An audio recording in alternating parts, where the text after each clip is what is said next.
Perkenalkan, nama saya Sarlin Cedanga Indah, NIM 112101, kelas A, Prodi Manajemen. Di sini saya akan menjelaskan tentang etika Kristen, di mana setiap orang Kristen perlu menjunjung tinggi etika Kristen menjalani bisnis dalam agama Kristen.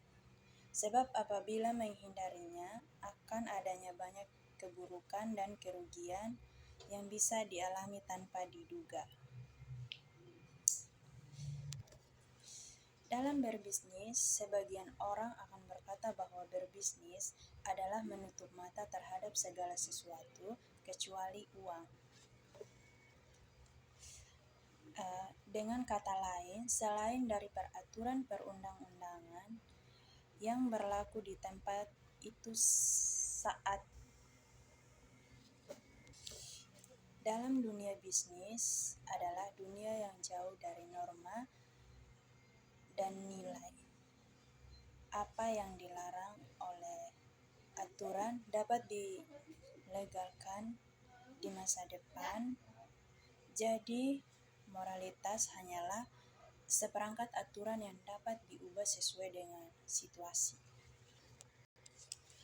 Mungkin pandangan sebagian besar pengusaha di dunia, termasuk orang Kristen dan non-Kristen, ia harus lihat sebagai kegiatan yang memenuhi kebutuhan dan keinginan hidup, dan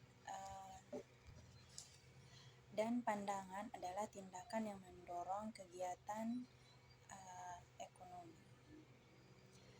Perputaran modal yang besar cenderung menyerap dan menghancurkan moralitas yang kuat. Etika juga termasuk disiplin yang berkenaan dengan kewajiban moral dan kewajiban sosial. Etika dapat juga diartikan sebagai seperangkat prinsip-prinsip moral atau nilai-nilai. Jadi dalam etika Kristen bisnis juga ada studi khusus tentang moral yang benar dan salah.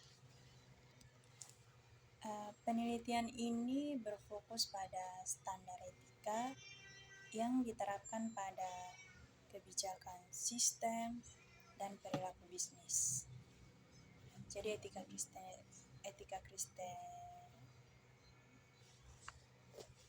Kristen dalam bisnis adalah studi tentang standar formal dan bagaimana penerapannya pada sistem dan organisasi yang digunakan masyarakat modern untuk memproduksi dan mendistribusikan barang dan jasa, dan bagaimana penerapannya pada sistem dan organisasi yang digunakan masyarakat modern untuk memproduksi dan mendistribusikan barang dan jasa, dan bagaimana penerapan pada orang-orang dalam organisasi. Jadi etika Kristen sebenarnya bukan hanya penerapan nilai dan norma Kristen dalam bisnis, tetapi perubahan dalam kehidupan orang percaya yang terpancar dari dalam keluar.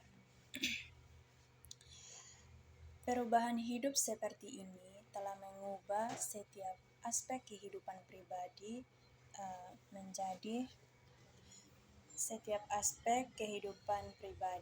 menjadi semakin serupa dan karakter Kristus. Dalam etika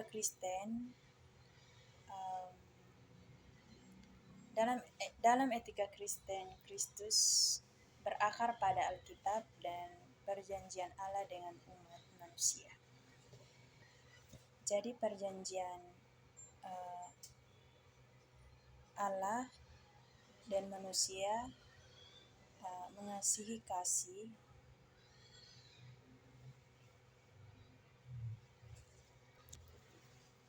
terhadap manusia ataupun sesama orang lain menghargai, menghormati, dan lain-lain. Jadi dalam etika Kristen ada dua hal, yaitu keadilan Allah dan kerajaan Allah dalam ajaran Yesus Kristus. Singkatnya, penulisan percaya bahwa etika Kristen adalah bagian yang tidak terpisahkan dari etika. Jadi etika Kristen yang sejati didasarkan pada transportasi hidup oleh Roh Kudus, sehingga proporsi emosional dan kehendak mereka semakin banyak diproses sehingga mereka dapat hidup sesuai dengan prinsip pribadi firman Tuhan. Sekian dan terima kasih.